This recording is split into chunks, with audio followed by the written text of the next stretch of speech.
So ayun guys, for today's video magluluto tayo ng apritada. So ito ang ating kasamang marites for today's video. So ilagay na natin ang manok.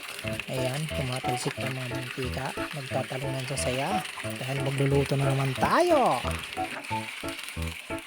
Iyan, lagyan natin ng konting paminta. Iyan, lagyan natin ng pangpalasa para masarap. Nilagyan na nga natin ng itlog ng dinosaurs. Lagyan na natin bawang sibuyas. Okay, pinas na.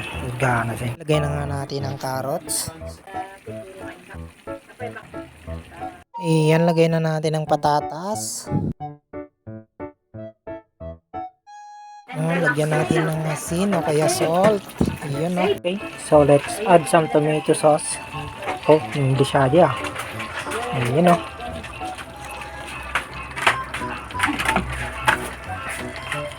And small sugar. Yun. English na ako ngayon, course. So, ayun, luto na nga ang ating apritada. Di palpalaran natin yan, guys. Ayun, subukan natin tikman. Ayun, oh. Iyan na ramanan tanan. Yummy din. Nagimasen. Alright. Mangan tayo.